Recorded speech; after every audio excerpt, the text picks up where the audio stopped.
Hello and welcome to the Rangers Review post-match after Rangers' dramatic defeat to Celtic in the Scottish Cup quarter-final. It was a bruising encounter between the two teams on the day. Listen, we're going to talk about the game in detail, but let's just first talk about the events at the end of the game there. Blair, I've seen the TV footage. The cameras were focused and pulled back for it right at the start of when what appeared to be initially a sort of mini pitch invasion by Celtic fans. Then the cameras from Premier Sports started to focus in on what looked like skirmishes. It was hard to see exactly what was happening. It was clear it was embarrassing. It was clear it was disgraceful. Let's just kind of have a little moment to discuss that, because it is going to absolutely dominate conversation over the coming days. We absolutely know that. The football will take a second stage, as it were. What was your experience of it in the stadium? Yeah, as you said, Johnny, this is now going to dominate not just the back pages, but it's also going to dominate the front pages for the next few days, maybe even a little bit longer than that. At the moment, we don't have all the facts. We don't know everything that's going on in there. I've literally just sat through it and seen it all live, to just kind of give people that didn't see it all just a rundown of what happened. Obviously, Celtic score their winning penalty. There is a pitch invasion at the Celtic end of the park. They came onto the park. That continues on. Celtic fans come on a bit in their numbers. Rangers fans then retaliate. They come onto the park as well. There are, from what I can see, clashes before the police come in their numbers and split it up. But yeah, it's like you said, Johnny, it's just not a good look for Scottish football. It's not something you want to see. It wasn't the best day in terms of football either, but to end it on that, it's a really sour note to be ending when one of these games where the entire eyes of the country is on it. And then, like you said, it is just disappointing. We'll be talking about this all week, and we'll be talking about it in greater detail when we have a lot more of the facts, when we actually know what has happened. But when it actually happened in front of you, it did seem like a bit of a powder keg moment that this is just going to explode. Something bad is going to happen here. But the police got involved. They got involved in the numbers, and they did manage to split it up fairly promptly. So yeah, it's one of those ones where it's not a good look for Scottish football, not a good look for both teams. And like I said, this was one that will rumble on for maybe days, even weeks after this, as the inquest goes on. Yeah, absolutely. We've seen parliamentary summits and things for games that have gone off in a less dramatic fashion than that. So let's see how it all pans out. But I think we need to discuss the game. We've always been a channel that was set up to focus on the football, and let's just do that now. Blair, for me, one of the worst Old Firm results in recent memory for the context of the defeat there. Celtic have got 6 of their best players out. You're thinking about Cameron Carter-Vickers, Jota, Alistair Johnston, Engels. These are guys who've been out for a while. But if you add into that Callum McGregor and Kieran Tierney, Celtic will literally never be weaker than they were today. This is the weakest Celtic starting lineup to a game that I've probably seen in my 40-odd years watching these games. On paper, rank rotten. And yet, here we are. Rangers are out of the Scottish Cup.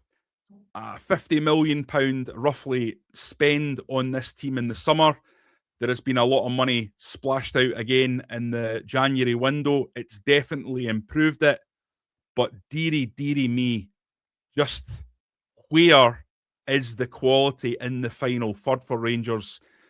Both teams were poor on the day, lacking in quality. But where is the final third quality for Rangers? Just isn't there, is it? No, absolutely not. I think, let me start off by saying it was a really, really poor game of football. Really, really poor. The quality was lacking from the first half, and it almost seemed destined to be a game that was going to go to penalties. It just didn't look like either team were going to score. I think that the quality in that final third, like you said, just isn't there. Wasn't really there for Rangers or Celtic. I think you rightly point out that Celtic were missing some really key figures. Callum McGregor, obviously the captain, the linchpin, not in that team today. Kieran Tierney not in the team today. They don't have a whole host of first team players. And they've come here today to Ibrox, and Rangers couldn't get the better of them, which I think is the real disappointing thing for everyone involved. I think that Rangers, although last week was more high octane and last week was more blood and thunder, whereas this week Rangers they controlled the game a bit more. They had they had the ball in the first half. They were playing the game on their terms, but what they sacrificed for that was there just wasn't really that sort of power, that sort of aggression that Rangers really thrived off of last week. So although they did keep the ball better, they just weren't really making a lot of chances with it. Um, the game goes on. He changes it about a little bit. I thought Mohamed Diamande played quite well in the first half, getting the ball in the half turn, dribbling out of space. Tochi Chukwueze comes on, and he looks like a decent player as well. He adds a bit of physicality in the midfield, but you're looking at that final third, and as you rightly pointed out, Johnny, there's been a fair amount of money spent in this Rangers team in January. You look at Ryan Nadiri, who full of running, full of effort, really honest player, just maybe not get that little bit of quality in the final third. Andreas Skov Olsen, I know we'll come on to talk about him in detail. Would I be running to the bank to get the money for him to sign him permanently? I don't think I would be, given what I've seen today. Yusuf Chermiti continues to blow hot and cold. He can come up with moments of absolute magic, and other times he takes a first touch and his second touch is a tackle. So, Blair, let's just zero in on that for a minute, because I know that we're going to end up being quite wild and scattergun. So let's just start at the top, because we're talking about a lack of quality in the final third. Ryan Nadiri's just in the door. He's a young man, but Rangers have spent £5 million. To me, it's not been a great start for him. He works hard, there's no doubt, like Chermiti, another one that works hard. But at the end of the day, this is a club we're talking about that turned their nose up at Lawrence Shankland, available on a free, a guy who gets goal after goal after goal. I don't know what the scouts so far have seen in Ryan Nadiri that makes you go, well, that's the guy that's going to fire you to a title. That's the striker you buy in January to fire you to a title. The guy you push the boat out to get in. Because I don't see a guy there who has masses and masses of goal threat. I'm not saying he's not a good player. I'm not saying he can't be a good player. I believe that there's potential for that. But Rangers so needed guys that were going to come in and add quality now. I think you've seen that with Tua Romans. You've seen that to an extent with Chukwueze. Skov Olsen, I agree, just not being there. We'll talk about that in a minute. But Ryan Nadiri and Chermiti, for me, two peas in the same pod. Guys that work hard but blow hot and cold and have a lot of development to do. I think this is probably the issue for me, Johnny, is that when you look at strikers, even good strikers, when they're out of form, they get chances to miss. And today, there wasn't even the chances for Nadiri or Chermiti to miss. Now, I don't know whether you want to go down the road of saying, is it a issue behind them where the chances are being created for them? Are they not being put in the position? Are they not making themselves available in the positions to go and make those chances? But it wasn't even as if you've seen these guys taking on shots or getting in one with the keeper or playing on the shoulder of the defender. It just seems like they weren't ever in those dangerous areas, which is really disappointing when you consider that you've got a front two and you think they should be dovetailing and you think that, okay, they're going to play off each other. But Ryan Nadiri works hard. He does. He presses, he harries, and I think that in itself is a useful tool in this Danny Rose side. But in terms of that lethal striker that's maybe going to go and score 10 goals to the end of the season, 10, 15 goals to go and fire you to a title, I don't think that exists. I don't think that exists at Rangers. I also, by the way, don't think it exists at Celtic, and it's probably why Hearts will go on and win this league, because neither team really have that sort of that killer instinct up front. So that was really disappointing for me today. I think that Andreas Skov Olsen, like I said, it's another afternoon where he just flattered to deceive.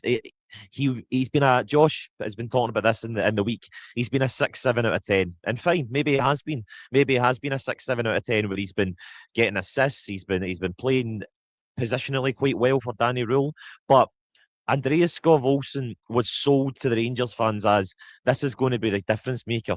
This guy is going to be the level of quality that's going to push Rangers over the line. He's going to get goals. He's going to get assists. He's going to be the guy that's going to be undroppable. And so far, he's just middling to average for me, Johnny. I don't think he's the kind of player that if he turns up next season, Rangers fans will be overly enthused about.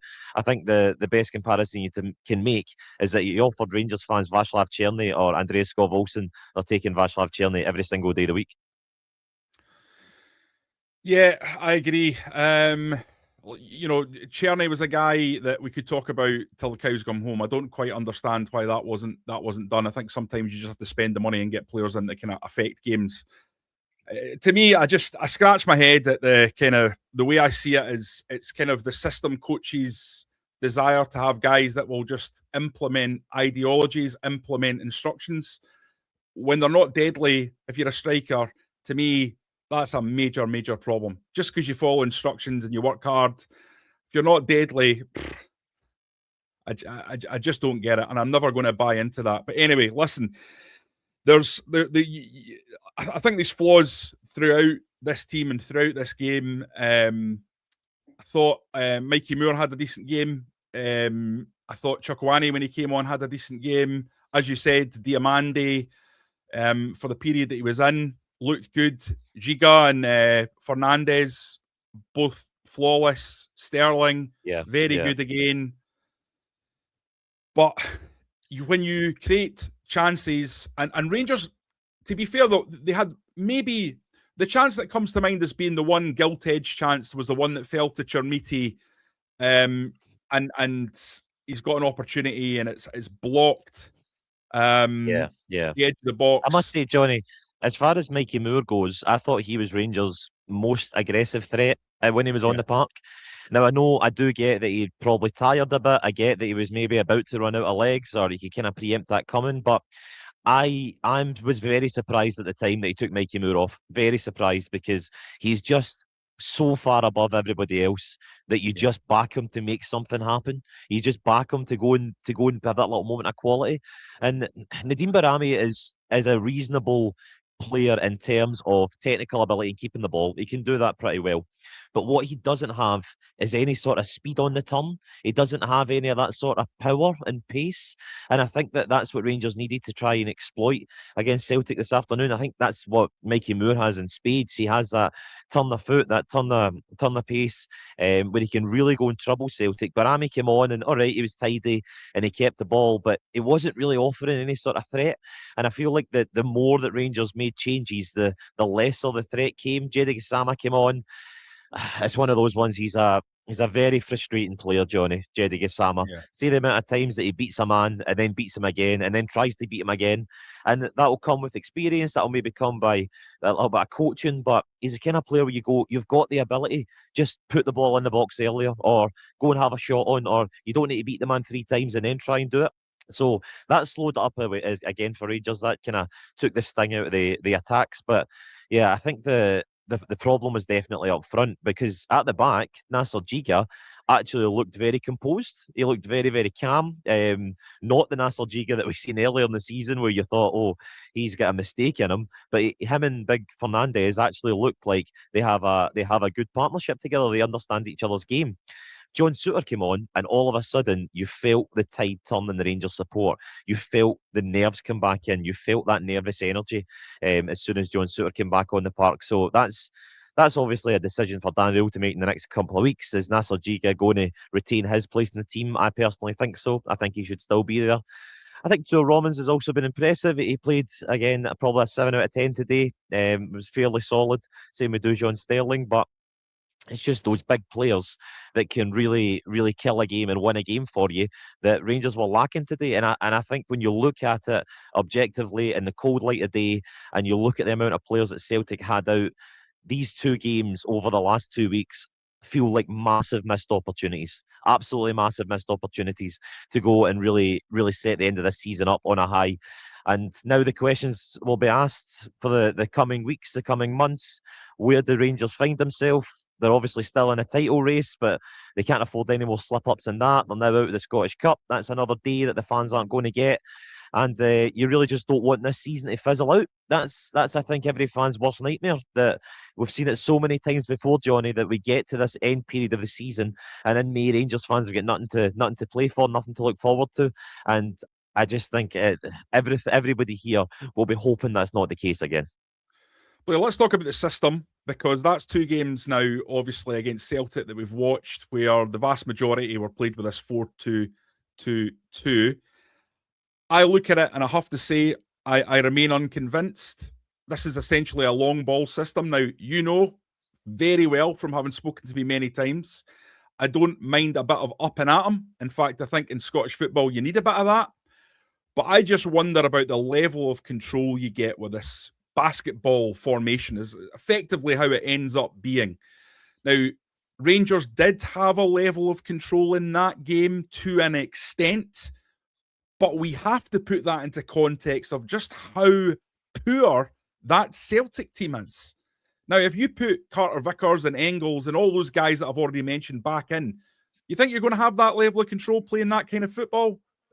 Loading the ball forward and basically asking your centre forwards to win that first ball and then someone else to win the second ball. I mean, I don't know how long-term replicable that is. And I think Danny Rule needs to have a think about how this team is going to be set up going forward. I'm all for a Rangers team that's on the front foot, that's aggressive, that's physical, that's powerful. That you need all those things in Scottish football. But I just think that you have the bounce, the ball goes the wrong way, and you don't have the quality in the final third. You have a game like today where Rangers by pretty much every margin on the team on the pitch today were the better side. I don't think Celtic actually had a shot on goal. No, I don't think so. But Not a shot on target anyway. They've come away without that crucial victory, and they had the Ibrox advantage.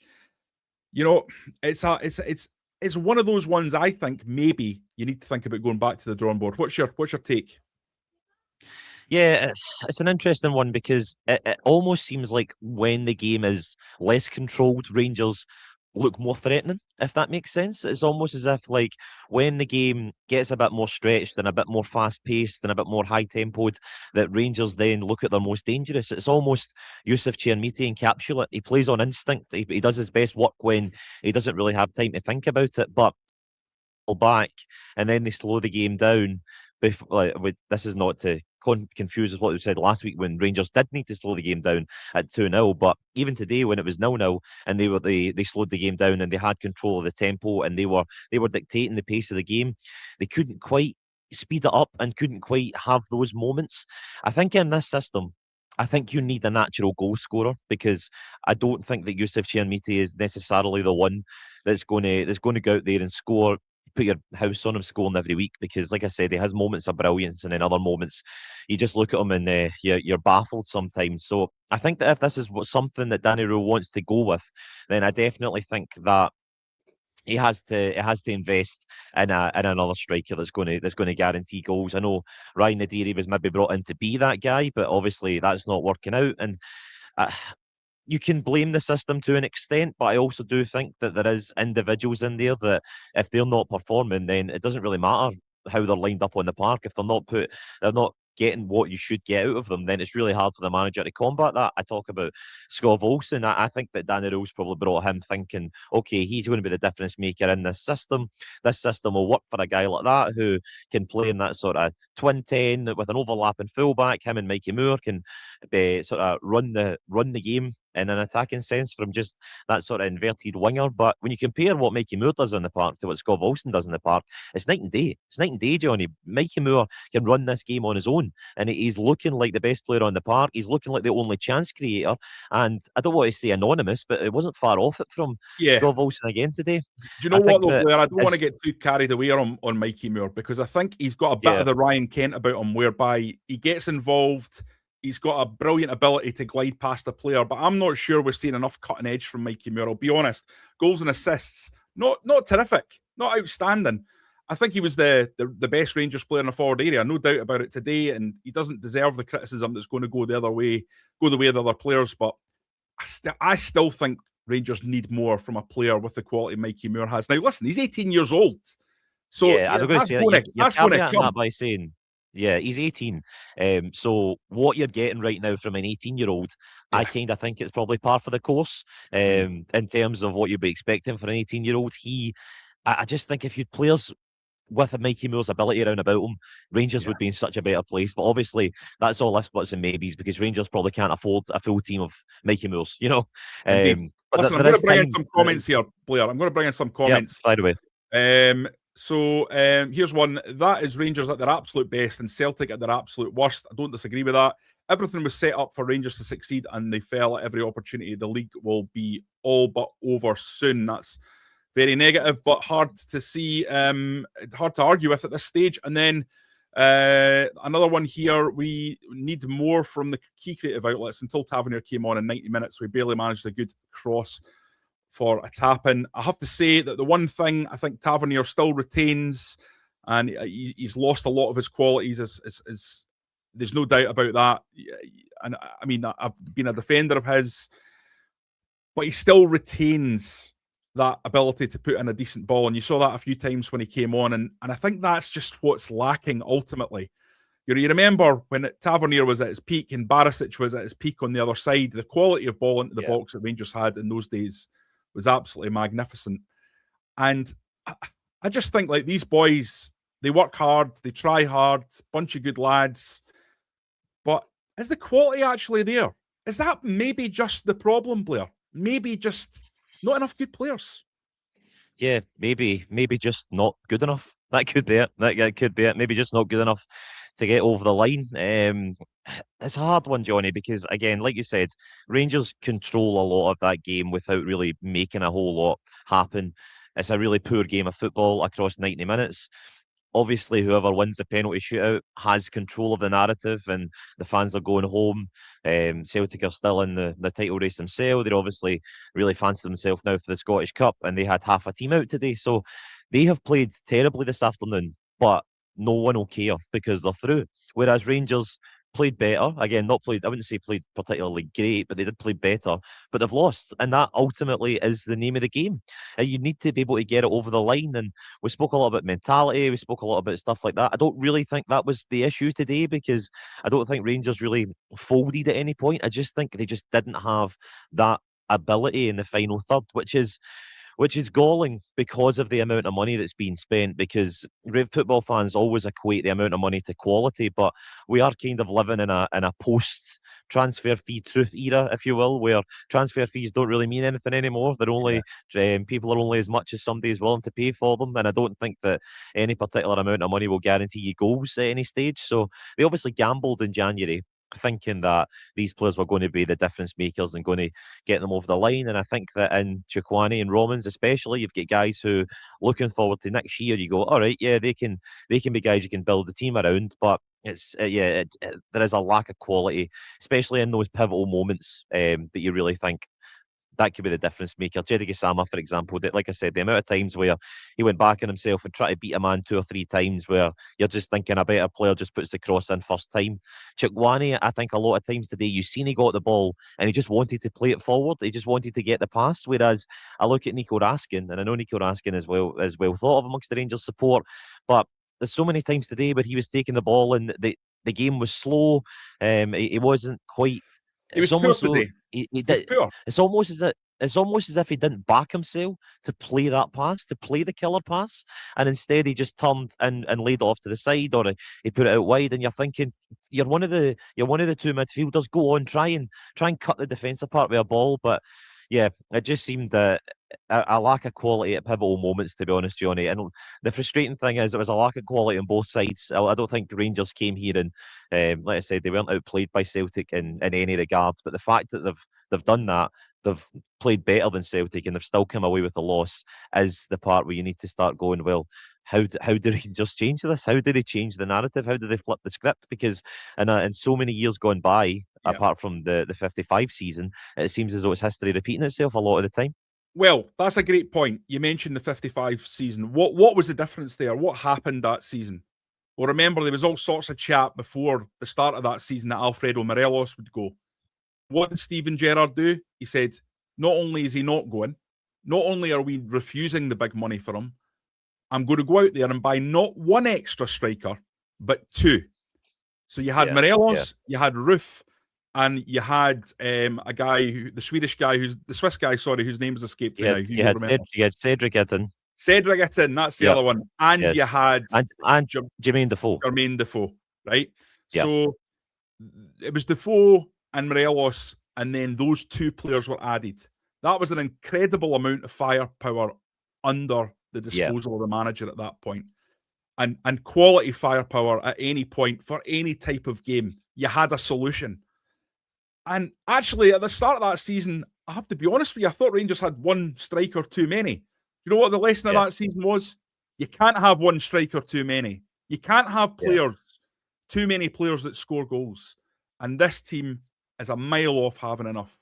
And that's the I main also thing think that needs to be looked at. You look at the bench today, Johnny, and you look at the quality that Rangers have to bring on, and you go, who's actually a match winner in that bench? Who's going to go and win the game for you? You've got Bojan Majowski, who obviously came in for big money as well. Let's not forget, he's a player that we all thought, I think this guy's going to be a great signing. He can't get off the bench. He can't see any minutes. You've got Taylor Asgard again, another player who was supposed to be this creative outlet. Not seeing any minutes off the bench. You bring on Nadim Barami, like I said, I don't want to repeat myself, but he's a tidy enough player. But is he going to kill the Celtic defence? I don't think so. I don't think anybody expects that from Barami. Gassama's the only one where you think, all right, if he opens up his legs and really gets a bit of space to run into, he could be dangerous. But he just flattered to deceive again today. So I think there is a real quality issue in terms of strength and depth for Rangers because, like you said, you've got a guy like Jermaine Defoe for the 55 season, one of the best strikers in Premier League history, sitting on the bench, and you go, yeah, I'd fancy him to get a goal coming off. It's just that there isn't a lot in reserve for Rangers that can actually make a difference. Yeah, absolutely. Let's touch on the narrative now for the season ahead because we've been pretty negative. We've been pretty down on the performance, and I think that's absolutely right and absolutely fair. But we have to be balanced. And to be balanced, you have to look at the league and say, nothing changes in the league. That's still the win or the loss in the cup. It doesn't affect the league, or does it? Do you buy that or don't you? Mathematically, it doesn't affect the league. Mentally, it might. That would be my concern. I think that you looked at these two games and you thought they are potentially going to be season defining for Rangers, and they've had two results that have not gone their way. I think we sat here last week and said that a draw really wasn't any use to Rangers, that particularly, and then today obviously they've went out of the cup. So both these games have not gone in Rangers' favour. After, as we said, Celtic had a trip to Stuttgart and a trip to Aberdeen, and they've managed to come away with 3 wins overall and a draw out of those 4 games, and Rangers haven't managed to get out of it. So I think that the players need to. It's going to be very interesting to see how they respond. They need to remain sort of calm and they need to remain strong-willed if they are able to, because it would only take a couple of bad results and then the league title is completely off the cards. And then, like I said, it is that sort of doomsday scenario again, where you're getting to the end of the season, you're getting into May, and Rangers fans have got nothing to play for, or nothing to turn the TV on for anymore, because the title race is all but over, and you've not got a cup final to look forward to. So they need to remember that the league title is not done yet. There is still something to play for this season. Rangers go on a bit of a win and run in the league.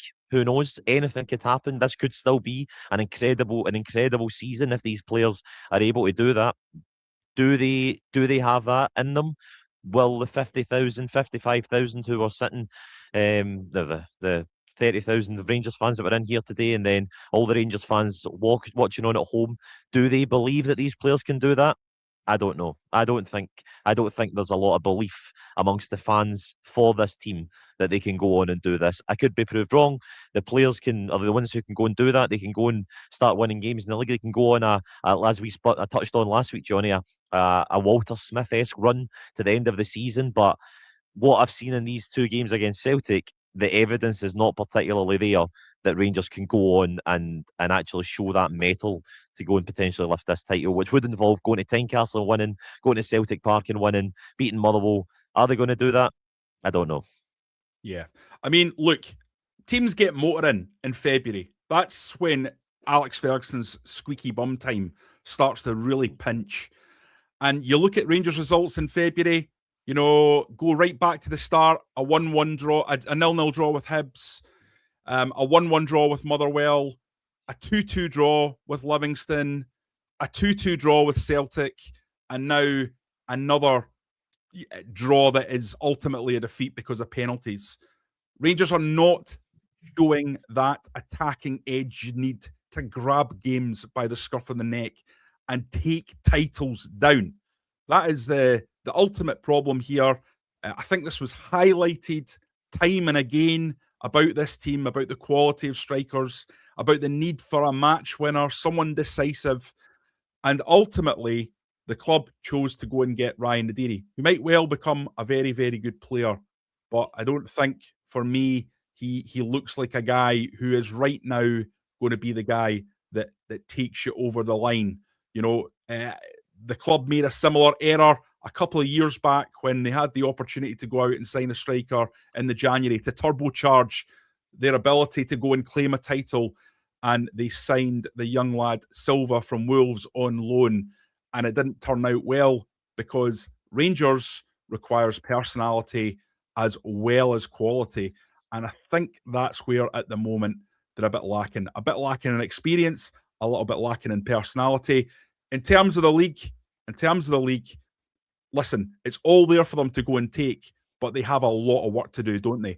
That game against St Mirren 1 week today, I mean, monumental in Paisley, isn't it? Massive, absolutely massive, Johnny. That is a proper litmus test of this team's mental strength and their fortitude. Go to Paisley at midday on a Sunday and go and get 3 points, because that's what you need to do to prove to these fans that you can actually stand up to this challenge. I was just looking there. I wasn't being rude and checking my phone, but I was just No, looking at the results that yeah. after that game against Hearts, where we all sat here and we thought, right, Rangers have really landed a blow in Hearts today. They've got them on the ropes, and the full time scenes were jubilation. Yusuf Chermiti rightly taking the applause, taking the match ball, and everything was rosy in the garden. Since then, draw with Livingston, a draw with Celtic, and then a defeat to Celtic on penalties. That's 3 games after which where Rangers season, I wouldn't say nosedived, but we're not far away from it. We're not far away from falling off a cliff territory, and it's it raises so many more questions than answers as to how that can happen. How Rangers can go and put 4 past Hearts here, the team that are looking likely to potentially take this title, and you think, okay, Rangers are really on an upward curve now, and then they just don't seem to be able to follow it up. It's a team that performs well and fits and starts. They have moments where they look really good, but it is just that mentality of getting over the line and really pushing through the final hurdle that seems as though they just miss. So the players are the only ones that can go and prove us wrong, Johnny. They're the only ones that can go and make this right by going to St Mirren and winning, by going to Falkirk and winning, by, as I mentioned earlier, all these tricky games that are coming up. They've got another trip to Celtic Park. They need to go to Tynecastle. They need to go and get results in these games. There's no two ways about it. If they can do that and keep this title charge alive, could still be a potentially very special season. If not, this season could fizzle out with a whimper, which I think for everybody involved is just the worst case scenario. And just before we wrap this up, Blair, there's a lot of negativity, as you can imagine, in the comments. A lot of discussion about what we've been saying. A fair bit of upset. It's also fair to say at what we've been saying. As you can imagine, everyone's angry. One of the things that I keep seeing, one of the themes that I keep coming back to from the people that are watching this, questioning Danny Rule. Now, it's early days for me. I don't think you can question Danny Rule, and I'll explain and outline why. I think, well, no, you can absolutely question him, sorry, but I don't think you can question whether or not he should be remaining at the club. I think that's far too early for that. This club is sacked too many managers and can't keep on going down the route of basically making a judgment on a manager when he's dealing with another manager's poor mistakes and poor decision making. He has been brought in as a young manager who is not the finished article. That's why they've been able to attract a guy with his pedigree, his coaching pedigree, when you talk about Germany and you talk about Bayern Munich.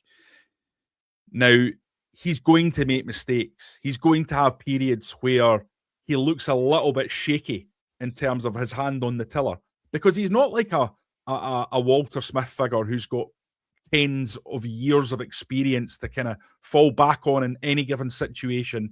He doesn't know the club intrinsically like, say, a Derek McInnes being in charge of Rangers would. It takes a bit of time for him to become the Rangers manager that everyone who's watching this will hope he becomes. And the club have to give him, if they're going to appoint a manager like that in the first instance, they have to give him time. Now, personally, wasn't on my list. I wouldn't have suggested appointing Danny Rule. I said Steven Gerrard or Derek McInnes. That's what I said at the time. I think what Rangers needed was someone who knew the league, knew the club, knew what was required, and could give you that quick spark forward. That didn't happen, and Rangers have now had the situation unfold where they've got Danny Rule as coach, and I think you need to back him, and you need to back him over a bit of time in a couple of transfer windows. But that's not to say he's not open to criticism, Blair. That's not to say there isn't a valid position where you look at what he's done so far, especially in the big games, and say, you know what, Danny Rule, he's definitely brought Rangers back into the title race. You know, he's definitely encountered bumps in the road that he's overcome. But if you look at the big games that he's played, you know, a cup final, a cup semi against Celtic that they've lost. Yes, there was a sending off in that game, but they still lost it. Another cup game here today. You start to look at some of the other results and you think to yourself, these were big away performances where you required big results and they haven't been able to pull them off that I've already mentioned this month. But where do you stand on Danny Rule at this point? You look like, by the way, are you getting asked to leave? No, I'm just there's a couple of fans who are giving me a shout as we're recording live here. I've not been kicked out yet. No. As far as Danny Rule goes, I mean, you can understand the anger. You can understand the frustration. A day like today, there's going to be a lot of anger, and justifiably so, because of all the reasons we've outlined in our previous chat. I think that, like you said, if the club are going to appoint a manager like Danny Rule, if they're going to back him to turn this around and have a bit of longevity, then they're going to need to back him. I think there has been a lot of positive signs so far. I think he's done a good job in many regards, but there is that looming question of if the season fizzles out, it's really hard to then jumpstart that momentum again next year, because you're kind of coming off the back of a bit of a lull. Don't get me wrong, I think that Rangers will invest again in the summer. I don't think that they're finished in terms of spending by a long way. I think that the new ownership that have obviously come in this year, they have big plans for this club, and I don't think that stops at 2 transfer windows. I definitely think that they're going to continue to put their hand in their pocket. So I think that will also help in the summer. You'll see more of Danny Rule's players. I do understand the anger, and I do understand that sort of stress that comes after a result like this. And it's hard to tell people to look at it objectively, because let's be honest, nobody wants to at this point. People just want to be angry, which is quite right, and fair enough. But I think in the cold light of day, you'll go, okay, he is showing some positive signs. He is doing some things well. I think Rangers have to give someone a chance. They have to give someone a chance long term, because this chopping and changing of managers, it doesn't really work. And I remember when Russell Martin came in at the start of this season, everyone was going, oh, if only Philippe Clement was still here. And 6 months earlier, everyone was going, oh, Philippe Clement's definitely not the man for Rangers. So it's easy to be reactionary and say, oh, the season could be over, get him out. He's not done a good enough job. Just keep going until you find someone who does, and I understand that. But Steven Gerrard didn't get it right straight away. Very rarely managers do. So I think you're going to have to give him a bit of time, let him build something. I think obviously next season I would say is pretty much his for the taking. If next season is another disappointment, then you've got a completely different landscape of a conversation, because I'm sure that Hearts will go again, Celtic will definitely go again. But what he's done so far this season, even if he doesn't win anything, I don't think it warrants him being fearful of his job come the end of this campaign. But I do think there are questions to be asked. I do think there are things that fans can rightly point to him and say that it's maybe he's not made the best decisions in terms of on the park, of substitutions, of tactics. I think he's learning as we go. I think off the park as well. I think some of the things in the press conferences where he's been talking about in the lead up to these 2 Celtic games, it looks great if you win, but then you have some questions to answer if you don't. So I think he'll learn from that as as well. But he's a young manager. He's learning his trade, and I think he does have a lot of ability. And I think that Rangers should give him a little bit of time. But I do understand that right now, fans want someone to blame, and it's hard because today, where you position the blame is very, very hard. Danny Rose said himself he takes responsibility for the first half last week and the second half last week. Be interesting to see today where that responsibility gets portioned. Yeah, a commenter talking about the blame, I think it's very good from James Skeen here. He said Rawls' problem is the last summer's recruitment wasn't good enough. And you know what? I just tend to agree with that, Blair. I feel like obviously some of these boys have had up and down seasons, and at the top of the roller coaster, you feel like saying, you know what, Kevin Thelwell maybe knew what he was doing a little bit better than what we suggested. You think of someone like Chermiti. Certainly Fernandez looks like a terrific signing. There's no doubt in that now. I thought he was like a Rolls Royce out there. He's got real potential, that lad, to become a right good player at a higher level than Scotland. He can be a bit lax, but, you know, he's very good on the ball, very relaxed, so dominant in the air. And when he's switched on, he is good. So he's been a good signing. But if you think about the other guys, Asgard's just not worked, has it? It's just that signing hasn't worked at all. Rothwell was a big signing that hasn't worked. Aarons is okay, he's on loan, but it hasn't really worked. And Chermiti, you know, listen, everyone knows what I think about Chermiti, and I've kind of not changed my opinion. I just don't think you can hang your hat on Chermiti at this moment. I have slightly moved forward on him based on some of the moments that he's produced over the last little while, especially in these big games. At first, I genuinely couldn't see what Rangers were looking at when they went to sign him. I think it's clear what that is now. I think he's shown that enough. But is it enough for a Rangers number 9? I just don't think so. I just don't think so, Blair. And I can sit in front of guys who have a really progressive, modern outlook of the game till the cows come home. You'll never be able to persuade me that pressing is even third or fourth down the list of what you should be looking for in a striker. You need to be clinical in front of goal. And when the moment came today, and I thought Chermiti really had one big chance, he wasn't able to hit the net, and I thought he should have burst the net. To me, it was a weak finish when he had the problem. He had the opportunity. It's not to say that I put the blame on Chermiti for the result today. I don't, but I just think you need some killers, and that is the story to me of these 2 games against Celtic, Blair. A lack of grey hair and a lack of hardened football professional killers who know how to go into a game and win it. And until Rangers add some of that to their squad, I think they're gonna really struggle in these kind of important games. Yeah, I think that's why everyone was so impressed with Tua Romans to begin with, because he's a player you feel as though you can hang your hat on. He's a player that offers you consistency. And I think that's been one of the major factors for Rangers this season. These players just haven't been consistent enough. Too many of them have blown hot and cold. Too many of them have done it in flashes. And that's just not how you win things, Johnny. That's not how you win league titles. It's not how you build a successful team. It's all well and good having great moments, but if you can't do it over the course of an entire season, then unfortunately you're not going to be lifting those shiny things coming May. Yeah. There's a lot of players in the Scottish League over the years that have been very good players in this kind of setup, but they maybe don't have the quality to go on to other leagues and become guys that go for 10 or 15 million. You look at someone like Chermiti, he's obviously got a very high ceiling. People look at his potential and think, wow, imagine what he could become.